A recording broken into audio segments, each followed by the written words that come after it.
बिस्मिल्लाहिर्रहमानिर्रहीम। अस्सलाम वालेकुम ख़वातीन और हज़रात। प्रोग्राम ऑन रिकॉर्ड के साथ जवाद शमसी आपकी खिदमत में हाजिर।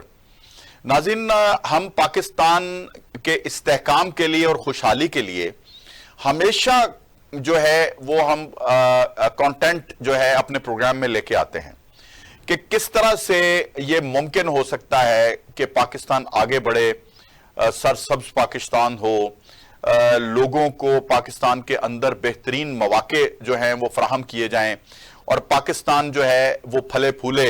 और ये साजिशी अनासर जो हैं जो पाकिस्तान को बैकग्राउंड में लेके जाना चाहते हैं, जो पाकिस्तान के साथ बुरा करना चाहते हैं, उनका कला कमा हो। लेकिन उसके बावजूद हम देखते हैं मीडिया पर्सन्स हों या दीगर लोग हों जो लॉजिकली उनको सही साबित करने की कोशिश करते हैं और बैठ के पाकिस्तान के नुकसान के लिए यानी अगर मैं मिसाल इस तरह दे देता हूं कि अगर कोई शख्स कत्ल कर देता है तो उस कत्ल का जवाब पेश करते हैं। अगर कोई शख्स वफाक पे हावी होने की कोशिश करता है और वफाक पे हमलावर होता है, उसका जवाब पेश करते हैं। मुझे तो रियासत की समझ नहीं आती, रियासत के इदारों की समझ नहीं आती कि ऐसे लोगों को इजाजत क्यों दी हुई है कि रियासत मुखालफ एजेंडा शाम 7 बजे से लेकर रात 10 बजे तक टेलीविजन प्रोग्रामों में दिखाया जाता है और जो शख्स मुहिब्बे वतन होता है या वतन के लिए काम कर रहा होता है, उसकी शहादत जो हुई होती है उन शरपसंद अनासर के हाथों, उसकी भी लॉजिक बताई जाती है कि वो रास्ते में ना आता। वो इसी तरह है कि कोई सड़क पार कर रहा हो, ट्रक उसको कुचल दे तो वो ट्रक वाले का कसूर नहीं है, सड़क पार करने वाले का कसूर है। ये इस तरह का मामला है। और आप देखें, अगर हिस्टोरिकल पर्पस में देखा जाए, हम ज्यादा पीछे बैकग्राउंड में नहीं जाएंगे, 2018 से शुरू हो जाएं। एक जमात को लॉन्च किया गया, फिर उनका जो कंडक्ट है आप देखें, जब भी वो एहतजाज करते हैं तो आपको शरारत नजर आती है, आपको इंतहा पसंदी नजर आती है, आपको शरपसंदी नजर आती है और जिसका खमियाजा आज पाकिस्तान भुगत रहा है। किसी भी सूरत में आप कर लें, ना इत्तफाकी है, कौमी यकजहती पारा पारा हो चुकी है और हर शख्स दूसरे पे शक कर रहा है, यानी शकूक व शुबहात बढ़ चुके हैं। और अगर कोई शख्स पाकिस्तान की खिदमत के लिए कोई एजेंडा लेके आता है तो उस पर भी एतराज उठाया जाता है। जिस तरह तरामीम आ रही हैं, जुडिशरी की बेहतरी के लिए आ रही हैं, उस पर भी शक किया जा रहा है। और ये शक पैदा करने वाले कौन लोग हैं उस पर भी आज बात करेंगे। और इस्तेहकाम पाकिस्तान के लिए और पाकिस्तान की खुशहाली के लिए जो जो जरूरी है उस पर भी बात करेंगे। मेरे साथ इन तमाम मौजूआत पे आज बात करने के लिए मौजूद होंगे, किसी तारफ के मोहताज नहीं है और ये chairman prime minister inspection commission रहे हैं और एक जानी मानी शख्सियत हैं। उन्होंने फौज को भी सर्व किया है और पॉलिटिकल नॉर्म्स भी बड़ी अच्छी तरह जानते हैं और इस्तेहकाम पाकिस्तान के लिए आज तक बड़ा काम कर रहे हैं। मेरी मुराद कर्नल सैफ कुरैशी से है। वेलकम करते हैं प्रोग्राम में। अस्सलाम वालेकुम कर्नल साहब। वालेकुम शमसी भाई। कर्नल साहब, एक तो आज थोड़ा मैं चाहता हूं कि मौजूदा हालात को भी हम थोड़ा छेड़ें, जबकि आप आज हमारा मौजू है पाकिस्तान की खुशहाली और इस्तेहकाम पाकिस्तान किस तरह मुमकिन। ये तजवीज तो आपसे लेंगे, तजावीज आपके पास होंगी बहुत सी, मुझे पता है। लेकिन यहां आज कुछ ऐसी खबरें आ रही हैं कि 9 मई का जो GHQ का हमला था उसकी फर्द जुर्म के लिए जो है 9 तारीख जो है वो अनाउंस कर दी गई है। 9 मई के जो मामलात हैं उनको अनाउंस कर दिया गया है। और अब आप मुझे बताएं कि आज जो सूरत हाल बन रही है पाकिस्तान में और जिस तरह से फिर वफाक पे चढ़ाई का अली अमीन गंडापुर कह रहे हैं, ये तो साबित हो गया कि ये जो शरपसंद अनासर हैं या एक सियासी जमात की शक्ल में शरपसंद अनासर हैं या एक सियासी जमात में कुछ शरपसंद अनासर हैं, इसकी भी जरा वजाहत कीजिएगा, या पूरी की पूरी जमात शरपसंद है, इस पे भी जरा बताइएगा। जी कर्नल साहब। जी मैं गुजारिश करूंगा। पाकिस्तान इंतहाई संगीन हालात से गुजर रहा है जी, और उसमें बहुत एहतियात की, बहुत जिम्मेदारी की और बहुत बुर्दबारी की ज़रूरत है। इन हालात में जबकि पाकिस्तान को बाय डिज़ाइन अपने through planted agents, through foreign oriented और फॉरेन प्लांटेड एलिमेंट्स जिस बदअमनी का और जिस डिस्टेबलाइजेशन का और जिस रुकावटों का शिकार किया गया, वो सारी कौम के सामने है। 2014 के 126 या 129 दिन देख लीजिए, उस दिन देख लीजिए, रात देख लीजिए, रात का पिछला पहर देख लीजिए, और अगली सुबह जब डान होती थी उस वक्त के वाक़यात हालात में उधर ही था। क्या कोई कुछ इन गुनाहगार आंखों ने देखा? और किस तरीके से इस प्यारे मुल्क को, जिसको लोगों ने 1947 में अपनी जान की, अपने माल की, अपनी प्रॉपर्टीज की, अपने बिजनेस की, हर चीज की कुर्बानी दे के और अपना खून दे के, अपने अजीजों अकारब को शहीद करा के और माल गाड़ियों पे जख्मी और शहदा की लाशें लेके मुगलपुरे रिलीफ कैंप तक पहुंचे, मुहाजिरीन के रिलीफ कैंप तक पहुंचे, और किस किस सफर से 1947 से लेके अभी तक पाकिस्तान गुजरा। जब भी शमसी भाई पाकिस्तान स्टेबल होने लगता है, जब भी इकोनॉमी बेहतर होने लगती है, जब भी इसके इंडिकेटर, इसकी मुआशी सूरत हाल और सियासी सूरत हाल के बेहतर होने लगते हैं, इसको सैबोटाज किया जाता है।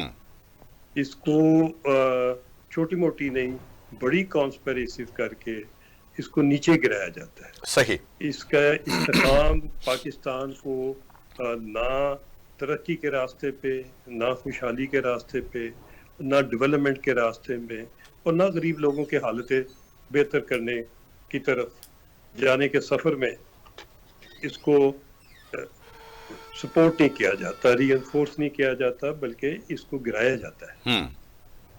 आप एक एक वाक़े का, एक एक दिन का मुहासबा कर लें, उसकी अकाउंटेबिलिटी कर लें। 2014 से लेके 2022 तक, जब ये एक खास ग्रुप जो कि प्लांट किया गया था इस काम के लिए, गवर्नमेंट से बाहर था, तो उनको क्या वसाइल हासिल थे, उसको किस किस की सपोर्ट हासिल थी, किस किस की तावन की, और किस किस की माल की, और किस किस की प्लानिंग की, और क्या कुछ उसको हासिल था, और उसने किस तरीके से 2017 और 18 में गवर्नमेंट गिराई, और कौन कौन सा अदारा और कौन कौन से लोग उसमें मुल्क को डिस्टेबलाइज करने में। अच्छा, मैं चाहता हूं कि जरा थोड़ा कंपैरिजन कर लें। आपने बड़ा दुरुस्त सीक्वेंस जो है वो अपनाया है। मैं चाहता हूं कि नाजरीन को कंपैरिजन बताएं। सर, आज जो हालात पैदा किए जा रहे हैं, कल वजीर आजम पाकिस्तान ने ये कहा कि ये उसका सीक्वेंस है और उसका रिप्ले है, तो मुझे बताएं कि क्या आज भी आपको शक है कि इनकी जो है वो की जा रही है सहूलतकारी? मैं अर्ज करूं जी, मुझे शक नहीं है, मुझे यकीन है। इन्होंने अपने बंदे हर जगह के ऊपर प्लेस किए, जो कि बाद में वो इतनी तादाद में और इतनी प्लानिंग से प्लेस किए कि जो इंटरनली, और फिर इन्होंने बाहर बेस कैंप बनाए, एक नहीं हंड्रेड्स की तादाद में फाइनेंस करके बाहर सोशल मीडिया के और सैबोटाज के बेस कैंप बनाए, और कई उधर कई राजा साहब उधर प्लेस किए गए, और जो मुतवातिर पाकिस्तान को हर रोज पाकिस्तान को नुकसान पहुंचा रहे। सही। उसमें सहाफी भी हैं, उसमें दीगर लोग भी हैं, उसमें अस्करी अदारों के रिटायर्ड लोग भी हैं, और ये एक पूरा नेटवर्क जो बनाया गया, ये आज तक टूटा तो नहीं, सही तो नहीं हुआ। ठीक है। और बजाय खत्म होने के, हमने तो देखिए ना, साल से ऊपर गुजर गया, बजाय ये कि कौमी अदारे सारे इसका एहसास करते और उसको मेरिट के ऊपर उसकी अकाउंटेबिलिटी कर देते, जैसे बाकी मुल्कों में होता है। आप देखें कि यूएस ने कितने दिन के अंदर इस किस्म के एफर्ट को कन्विक्ट किया, यूके ने कितने दिनों के अंदर किया, और कितने हफ्तों के अंदर उन्होंने मामला बिल्कुल क्लियर करके वापस कौमी सलामती का ध्यान रखा और खुशहाली की तरफ। हमने क्या किया? हमने ये क्या टोपी ड्रामा लगाया हुआ है पिछले 1.5 साल से? हम 9 मई से ऑनवर्ड हमने क्या किया, क्या हमें रुकावट थी कि एविडेंस पूरी है, चीजें हमारे पास हैं, ट्रायल उनका होके कन्विक्ट हो जाना चाहिए उनको 3-4 महीने में।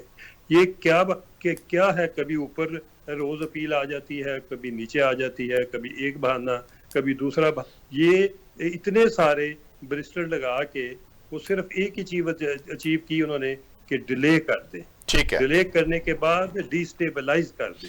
अच्छा करण साहब मुझे एक बात बताएं, ये जो तरीकाकार आपने बताया है, ये तो हम गांव के रहने वाले लोग हैं, ये गांव में अपनाया जाता है। कोई सियाना बंदा किसी की जमीन पे, किसी की जायदाद पे या किसी के मामलात पे जब असरअंदाज होना होता है तो वो अदालत से पैसा लगा के, सोर्सेज लड़ा के वो डिले करवाता है चीजों को, ताकि लोगों की जो याददाश्त है, जो जुल्म हुआ है, जितना डिले होएगा वो याददाश्तें उसको खुरिश देता है और आहिस्ता आहिस्ता वो उसका हकदार होना चाहता है जो उसने मजालम किए होते हैं, जो जुल्म से कोई चीज हासिल की होती है। ये तो मासूम लोगों की कहानी थी। यहां तो रियासत में आपकी एजेंसियां बैठी हुई हैं जो इनके तमाम अजाइम से वाकिफ हैं। ये सवाल तो मेरे हैं जो हमें आप बता रहे हैं, तो ये इनका जवाब किसके पास है? आपके पास है, आपके पास जाएं, या किसी और के पास है, उसके पास जाएं? शमसी भाई, इसका जवाब तो जो भी लोग इस वक्त इख्तिदार में हैं उनको देना चाहिए।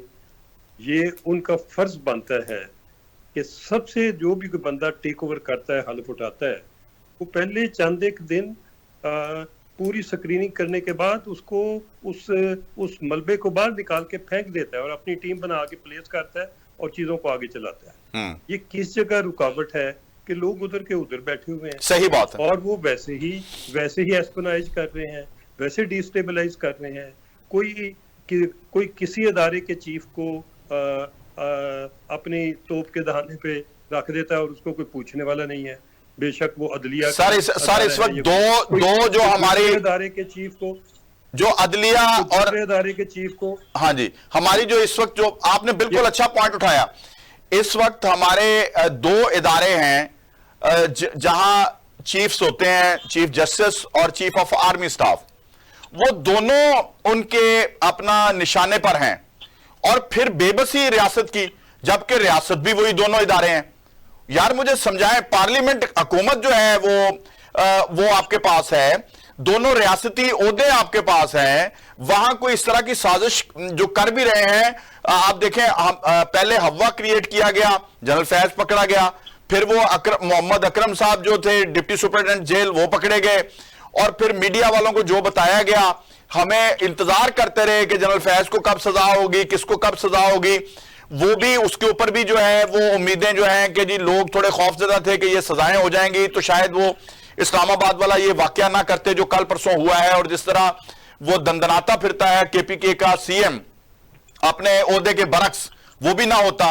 और पाकिस्तान की इकोनॉमी को, पाकिस्तान के लोगों के कॉन्फिडेंस को, पाकिस्तान के बच्चों के फ्यूचर के ऊपर एक ना, मैं समझता हूं कि सवालिया निशान आ गया है इदारों की खामोशी की वजह से। देखिए, मैं एक चीज बड़ी खुल के कह दूं शमसी भाई, और अपील कर दूं, वो दोगलापन बाय डिजाइन, किसी की प्लानिंग के तहत, किसी अदारे की प्लानिंग नहीं, किसी बाहर वाले की प्लानिंग के तहत वो दोगला बंद करके इधर का भी इन्फॉर्मर बना हुआ है, उधर का भी इन्फॉर्मर बना हुआ है। ठीक है, मगर उसे इन्फॉर्मर तो वो जो भी आएगा वो दोनों साइड से अपना तौबन और तलक रखेगा, जो भी आएगा। जिस किसी ने भी सुबह चलाना है वो कोई आसमान से गिर के तो नहीं उसने चलाना, बिल्कुल ठीक है, उसने कौमी अदारों की मदद के बाद चलाना है। और पहले उसने नहीं, पहले उसको ये सोचना चाहिए, पहले उसको ये सोचना चाहिए कि रियासत पाकिस्तान की वफादारी का उसने हलफ उठाया, तो फिर वो चीफ एग्जीक्यूटिव सूबे का बना है। मैं तो ये कहूंगा कि उसको हलफ उठाने से पहले एक अमल जो है वो सबका स्क्रीनिंग का होना चाहिए। आप किसी भी तमाशबीन को या किसी भी ड्रामेबाज को या किसी जादूगर को या किसी बड़के मारने वाले को आंखें बंद करके तो नहीं आप सूबा दे सकते। एक केपीके का सूबा जो कि भरा पड़ा है अफगानिस्तान के फ्रंट के साथ, और जिधर पेनिट्रेशन जो है टेररिस्ट की वो इतनी ज्यादा है कि कोई जगह भी उसकी महफूज नहीं, जहां लोग ये भी कहते हैं कि सुबह पुलिस तो होती है, शाम को पुलिस इफेक्टिव ही नहीं रहती, कि ये सारी चीजें हैं जो जुबान पे लाने के काबिल नहीं है। ऐसे सूबे को ऐसा बंदा आप एक दिन या एक मिनट भी छोड़े नहीं छोड़ सकते आप। सही। क्यों बर्दाश्त कर रहे हैं? कौन लोग हैं जो हमें क्या वो दे रहा है? अगर वो ये आके अंदर किसी कैदी की आके खबर देता है या पैगाम पहुंचाता है या आपका पैगाम उधर पहुंचे, वो तो सारे ही करेंगे। हाँ, आप क्यों नहीं ऐसा बंदा छोड़ते जो कि इस्तेकाम पाकिस्तान और सलामती का जामन हो? क्यों नहीं ऐसा बंदे को सुबह देते? सर एक और है यहाँ मेरा भी एक सवाल है कि ऐसे शख्स के ऊपर कैसे एतबार किया जा सकता है जो आप खा वो आपकी हिरासत में था या नहीं था, 30 घंटे गायब रहने के बाद पहले उन्होंने असेस किया कि हमारे गायब रहने से फसाद होता है कि नहीं होता। जब उन्होंने देखा कि इदारों ने सब कुछ कंट्रोल कर लिया है, फिर इदारों की कमजोरियों के ऊपर निशानदेही करना शुरू कर देता है, फिर वहां वो स्पीच करता है, फिर वहां बढ़के मारता है। आपके जो आईजी हैं उसका कॉन्फिडेंस शेक करने की कोशिश करता है। पहले भी उसी आईजी के ऊपर इन्होंने हमला किया था। इस तरह के कई आईजी जो थे इस्लामाबाद में, किसी की पसलियां तोड़ दी, किसी एसपी के ऊपर हमलावर हुए। तो मुझे बताएं कौन खड़ा होगा फिर रियासत के कानून के साथ अगर इनका खौफ इतना बढ़ गया तो? मैं अर्ज करूं कि सियासी पार्टियों में अस्करी एलिमेंट की इजाजत नहीं है, ना होता है। लेकिन वो तो आपके सामने है। वर्कर होते हैं, सियासी वर्कर होते हैं, सियासी जद्दोजहद होती है और वो दायरे में होती है। वो ये नहीं है कि सारे अदारे सिर्फ कॉन्स्टिट्यूशन का वो पैरा पढ़े कि जिसके अंदर एहतजाज की इजाजत है। बेशक मुल्क डिस्टेबलाइज होता है, बेशक इकोनॉमी डूब जाती है, बेशक आप एससीओ को सैबोटाज कर देते हैं, बेशक आप चाइना के सदर के आने को सैबोटाज। क्या हो रहा है इस मुल्क में? हम क्यों बर्दाश्त कर रहे हैं? कौन बर्दाश्त? कितना का सब्र होना चाहिए? नहीं, ये मामला मुल्क ऐसे नहीं चलते। मुल्क रिट एस्टेब्लिश करने से चलते हैं और फौरी रिट एस्टेब्लिश करने से चलते हैं। और उस रिट एस्टेब्लिश करने में जो भी बंदा दरमियान में कोई रुकावट होता है उसको अकाउंटेबिलिटी का पूरा नुस्खा दिया जाता है, उसकी अदारे उसको साफ किया जाता है, उसको अकाउंटेबिलिटी से कन्विक्शन कराई जाती है। क्यों कन्विक्शन? एक भी कन्विक्शन जो है आपकी अभी तक कामयाब और इफेक्टिव नहीं है।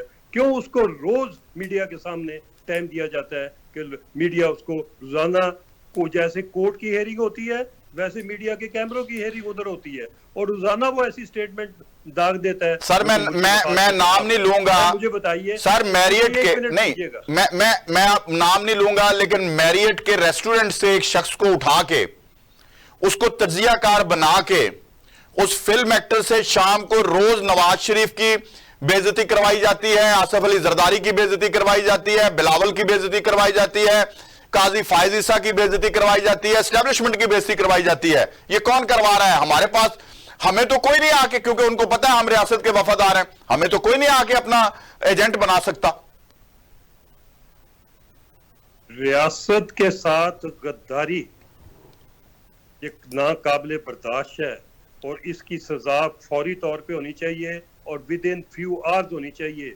ये हफ्तों में, महीनों में आगे डालने वाली बात नहीं है। एक बंदा मुल्क से दुश्मनी करता है, मुल्क की कौमी मुफाद को जाती मुफाद पे तरजीह देता है, मुल्क का मुफाद बेच जाता है और खुला वो, और दुनिया में कहीं नहीं हो रहा। शमसी भाई, मुझे आप सारे दुनिया के मुल्क, मगरब से लेके मशरक, शिमाल से लेके जनूब, ये बताएं ये टोपी ड्रामा कहीं और भी लगा हुआ? कौन सा मुल्क है, कौन सी ऐसी एस्टेब्लिशमेंट है और कौन से ऐसे अदारे हैं कि जो इस किस्म की नॉनसेंस बर्दाश्त कर सकते हैं? इसको बंद करें, इस मामले को और मुल्क को सही तरीके से और पूरी ताकत से और सख्ती से सही ट्रैक पे डालें। इकोनॉमी बेहतर हो रही है, खुदा का शुक्र है। इधर आपके यहाँ एससीओ की मीटिंग हो रही है, बहुत बड़ा इवेंट हो रहा है, छोटा इवेंट नहीं हो रहा। कुछ ताकतें और जिनको ये मुआफिक नहीं है वो इसको हर कीमत के ऊपर सैबोटाज करना चाहती हैं। बचाएं इसको, एससीए के फोरम को बचाएं, ऐसे ना बचाएं कि आप किसी पटे और मुछों वालों को ड्रामा का रेज करने की इजाजत दे दें कि वो खास पॉइंट तक आए, फिर वो अंदर आ जाएं, फिर वो केपी के हाउस में आ जाएं, फिर वो उधर से गायब हो जाएं, फिर वो जाके फिर खड़े होके ऐसी बकवास करें। सर मुझे तो लगता है कुछ अनासर, अल्लाह ना करे मुझे तो लगता है कुछ अनासर, मैं आपको गवाह बना के ये बात कर रहा हूं क्योंकि आने वाला वक्त अगर अच्छा हो तो हम अल्लाह के हुजूर शुक्र अदा करेंगे। मुझे लगता है कि आहिस्ता आहिस्ता बड़ी प्लानिंग के साथ ये जो कमजोर सियासी जमात है इसके लोगों को ताकतवर किया जा रहा है और रियासती कवानीन, पार्लियामेंट, अदलिया और हमारी इस्टेब्लिशमेंट को मजाक बनाया जा रहा है। रोज बरोज हम उस तरफ बढ़ रहे हैं कि हर शख्स जो है वो अपनी 1.5 ईंट की मस्जिद बना के उसके ऊपर अपनी जो उम्मीदें हैं या अपने ख्वाब हैं उनका महल सजा के रियासत के कानून की धज्जियां बखेरे। देखिए ना, मैं आपको बताऊं, इसमें कोई शक शुबा नहीं है कि मुल्क के अंदर सब चीजें ठीक नहीं है और चीजें ठीक करने की जरूरत है। ये एलिमेंट ऐसे मौजूद हैं जो कि जानबूझ के चीफ जहां भी हमारे हेड हैं कौमी अदारों के, उनको उनके ऊपर मुख्तलिफ किस्म की कैंपेन चला रहे हैं ताकि उनको मुलवस करके अवाम को दिखाया जा सके।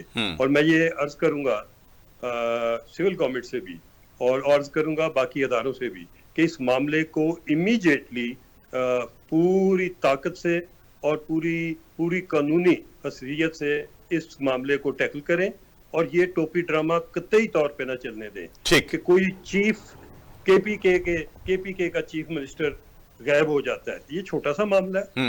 आप क्यों तमाशा बना रहे हैं इस मुल्क को दुनिया सारी में? अगर वो 2 दिन गायब होता है तो आपको पता है कि उसका वो खबर और वो अपील और वो कॉन्फ्रेंसेस और वो चीखें कहां तक पहुंची हैं। और उसकी असेंबली की स्पीच जो है करनी थी मुल्क की, वो तो कर दी। मुल्क की बदनामी कर दी, डैमेज कर दिया। ये खबर दे दी कि पाकिस्तान में इस वक्त अमन और सलामती खतरे में है। आने वाला 2 दफा सोचेगा, कोई बहाना लगा लेगा, तो इसको कामयाब होने दें। और ये जो अंदरूनी साजिश है, अंदरूनी सियासत है, इसको चंद दिनों के लिए पोस्टपोन कर दें। ठीक अच्छा, एक इवेंट को निभा लें, उसके फायदे ले लें, उसके बाद दूसरे पे आ जाए। अच्छा, दूसरी मेरी गुजारिश अब थोड़ा अच्छा जी, अब मौजूदा मैं कुछ डेवलपमेंट्स हैं, मैं चाह रहा हूं उस पर साथ साथ बात करें, फिर आगे इस पे दोबारा बात करेंगे। आज जो है बिजली की पैदावार और खरीद के लिए इंडिपेंडेंट मल्टीप्लेयर मार्केट बनाने की मंजूरी जो है वो वजीर आजम ने दी है और उसमें मुझे बताइए काबीना के जरिए ये बात सामने आ रही है और कुछ चीजें आगे बढ़ रही हैं। आईपीपीज हमारे जो हैं कुछ उनके साथ भी मुआहदे हुए हैं और सुना है 3 आईपीपीज ने वो दस्तखत भी कर दिए हैं। अब बिजली की कीमतें भी कम होंगी, वो फिक्स चार्जेस जो थे वो नहीं देने पड़ेंगे, सिर्फ यूनिट्स के अखराजात देने पड़ेंगे और मेरी इतलात के मुताबिक 19 रुपए तक यूनिट नीचे आने का जो है वो खबर एक आ रही है। तो मुझे बताएं कि ये आपको कैसा लग रहा है कि ये जो इंडिपेंडेंस प्लेयर्स आ रहे हैं और जैसे पाकिस्तान में ये सेल फोन्स की कंपनियां हैं और कनेक्शंस की कंपनियां हैं और फिर टके टोकरी हैं और इस तरह जब इनका मुकाबला होगा ये अपना हमारे जैसे कंज्यूमर के लिए फायदामंद होगा या फिर मुल्क के अंदर कोई अनारकी होगी? मुझे इसमें कोई इतना कॉन्फिडेंस लग नहीं रहा। ये मैं अर्ज करता हूँ जी जहां तक तो फेडरल गवर्नमेंट की, शहबाज साहब की और उनके मिनिस्टर की कोशिश है आईपीपी के मामले में। हाँ, आईपीपी के मामले में हमने काफी रिसर्च की है। काफी रिसर्च करने के बाद इस मामले को उठाया था कि ये और काबिल बर्दाश्त नहीं, ये मजबूरन होकर उठाया। सही कि ये लोग अभी खुदकशियों पे आगे हैं, हमें ये आवाज बुलंद करनी चाहिए। बेशक चंद दोस्त नाराज हो जाते हैं, फिर भी आवाज बुलंद करनी चाहिए क्योंकि पाकिस्तान है तो हम सारे हैं। अगर पाकिस्तान ही नहीं है, पाकिस्तान डैमेज हो जाता है, लोग इधर खुदकशियां करते हैं बिजली का बिल पकड़ के, तो गवर्नमेंट की क्या रीट रह जाएगी और पाकिस्तान की तरक्की और खुशहाली भी किधर नजर आएगी? सब कुछ। बहरहाल आईपीपी का मामला हैंडल किया जा रहा है, मगर मेरी गुजारिश उसमें ये होगी कि आईपीपी का मामला सही तौर पे हैंडल तब होगा जब उसका हर एक आईपीपी का फोरेंसिक ऑडिट होगा और उन लोगों से ऑडिट होगा जो कॉम्पिटेंट हैं और जो दयानतदार हैं और जो अमानतदार हैं और जो उनमें से कोई बकाऊ माल नहीं है आईपीपी को कि जो पैसे लेके उनको रास्ता बना के दे देगा। आईपीपी सारी के दो कैटेगरी हैं जी उनमें। एक कैटेगरी है जिनका पीरियड पूरा हो गया है, दूसरों का होने वाला है।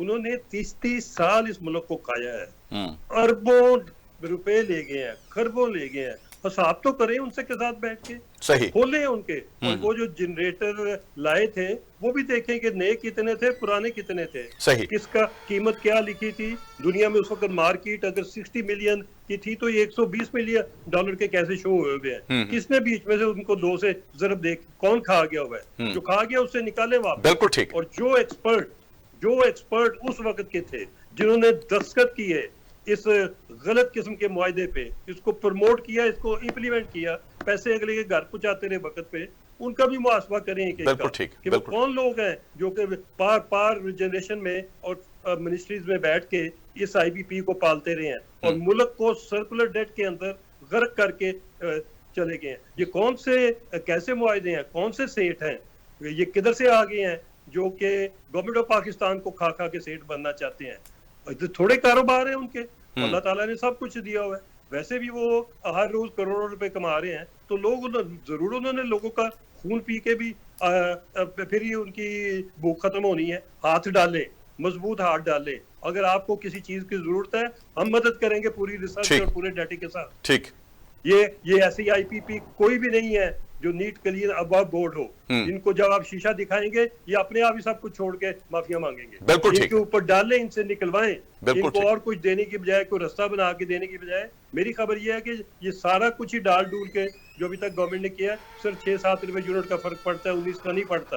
और अगर हम कोई फिर ऐसी बात कर जाएंगे जो कि लोगों को फिर चुभती रहेगी तो ये कम से कम इस गवर्नमेंट से शहबाज साहब के हाथों से ऐसा काम नहीं होगा। मैं जानता हूँ शहबाज साहब को कि वो किस हद तक कॉम्पिटेंट हैं और कैसे अच्छे एडमिनिस्ट्रेटर हैं। अल्लाह ताला उनको तौफीक दे, उनकी फैमिली को और उनकी टीम को। बहुत शुक्रिया।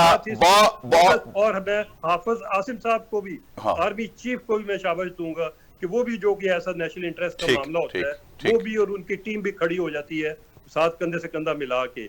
ये जो कॉन्स्पिरेसी इस गवर्नमेंट के खिलाफ या एस्टेब्लिशमेंट के खिलाफ या आर्मी चीफ के खिलाफ होगी, हम उसका डट कर मुकाबला करेंगे, किसी भी साजिश को कामयाब नहीं होने देंगे। बहुत बहुत शुक्रिया। कर्नल सैफ कुरैशी हमारे साथ मौजूद थे। और नाज़रीन, यकीनन मैं समझता हूं बड़ी चुभती हुई बातें थी और ये बातें करना कोई इतना आसान नहीं होता। इस वक्त रियासत पाकिस्तान एक इम्तिहान से गुजर रही है और पूरी कौम भी इम्तिहान से गुजर रही है। इस्तेकाम पाकिस्तान और खुशहाली पाकिस्तान किस तरह मुमकिन है?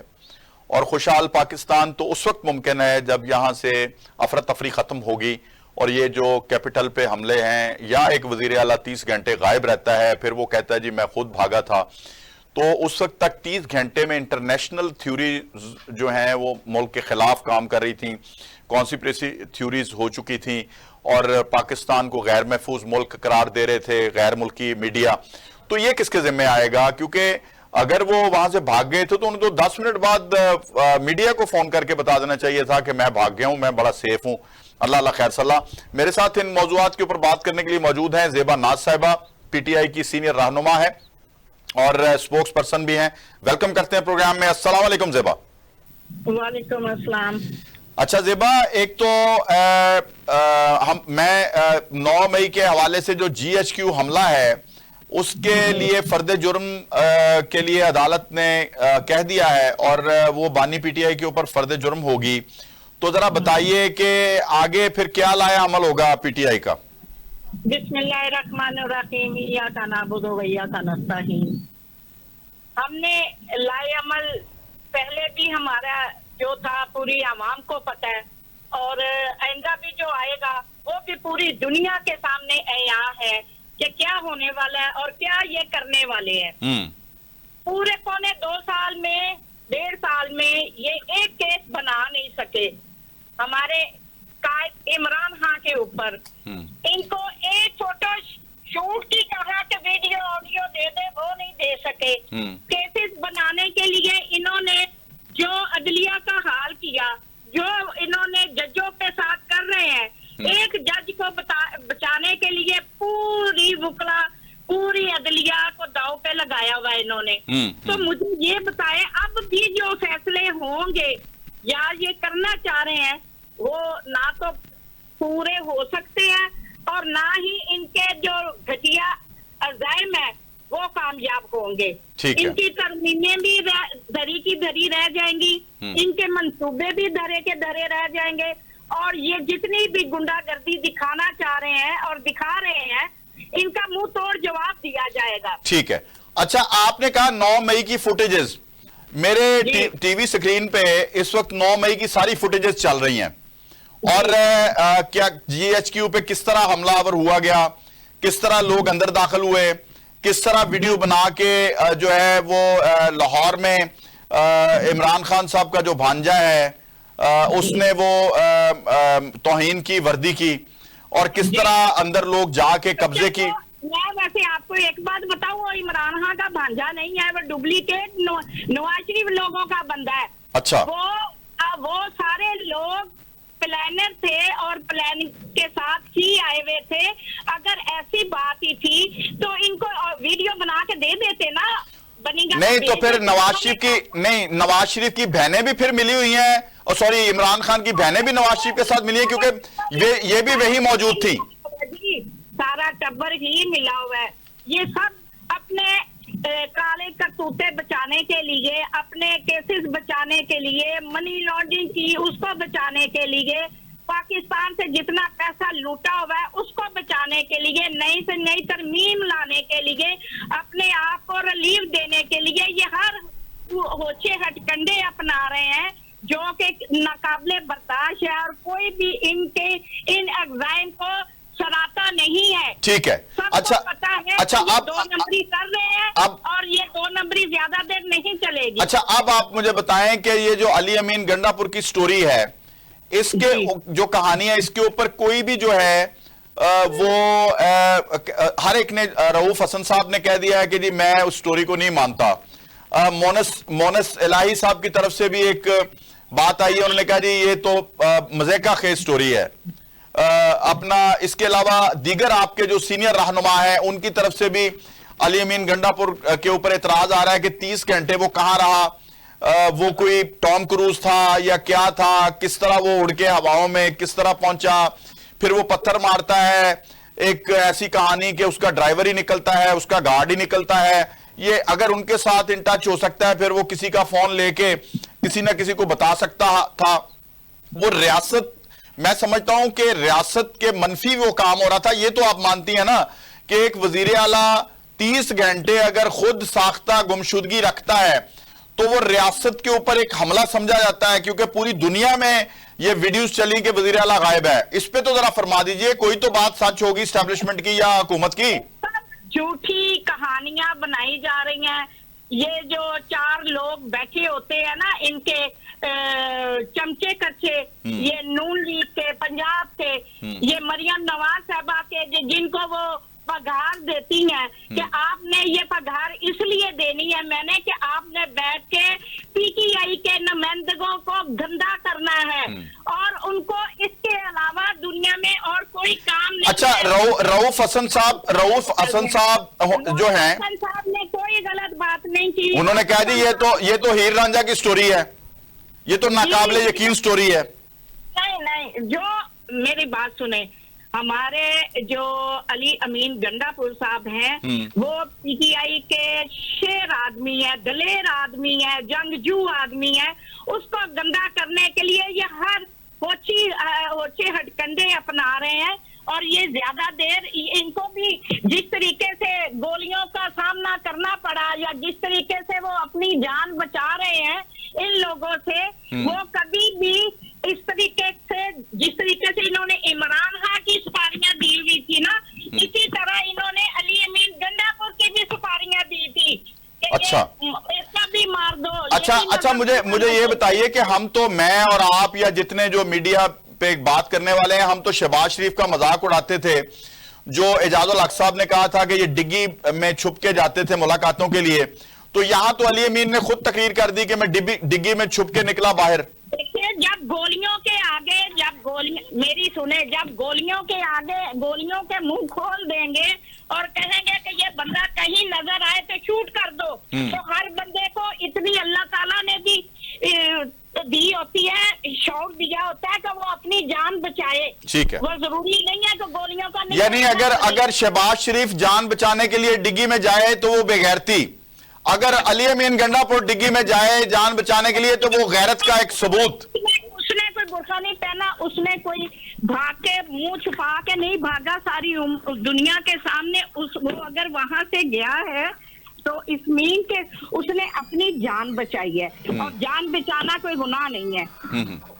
चलें, अच्छा आप मुझे बताएं कि अगला लाहे अमल आपका क्या है, क्योंकि आगे आ रही है शंघाई तावन कॉन्फ्रेंस, तो उसमें जाहिर है आपने फिर एहतजाज का ऐलान कर दिया है 11 से लेके मुसलसल। बिल्कुल, हम एहतजाज भी करेंगे और तब तक इनको सुकून से नहीं बैठ देंगे जब तक हमारे जो कायद हैं इमरान खान साहब, उनको रिहाई नहीं मिलती। हमारे जो ओते नहीं जो मिलनी, ओते जेबा नहीं मिलनी, नहीं मिलेगी, इंशाल्लाह मिलेगी, ओते नहीं जो मिलनी। आप भी देखेंगे और हम भी देखेंगे कि मिलेगी। तो इससे तो बेहतर है कि जब कहा जा रहा है इदारों की तरफ से कि ये अपना माफी मांग ले 9 मई के ऊपर, तो ठीक है, बाहर आ जाएं और सियासत करें। देखिए, 9 मई पे इमरान खान साहब ने एक ही सवाल किया था कि मैं माफी मांगने के लिए तैयार हूं, अगर हमारे बंदे मुलव्वस हैं तो फिर मैं मांग लेता हूं, मुझे ऑडियो वीडियो दे दे। ठीक है, इन्होंने तो 1.5 साल में कोई ऑडियो वीडियो, वैसे तो मरियम साहबा इतनी शार्प है, वो बना लेती है, इसमें क्यों नहीं बनाया उन्होंने। चलें, बहुत शुक्रिया। आप गाड़ी चला रही हैं, आप खैरियत से अपनी मंजिल पे पहुंचे। नाज़रीन, आज के प्रोग्राम में मुस्लिम लीग नवाज और पीटीआई के लोगों को हमने सवालात किए, उन्होंने जवाबात दिए, प्रोग्राम आपने देखा, फैसला आप करते हैं कि हमने कहां तक कामयाब हुए आपके दिलों और दिमाग में जितने सवालात थे उनके जवाबात लेने के लिए। आज तक के प्रोग्राम के लिए मुझे और मेरी टीम को इजाजत दीजिए। आपसे आइंदा प्रोग्राम में मुलाकात होगी। अल्लाह हाफिज। पाकिस्तान जिंदाबाद।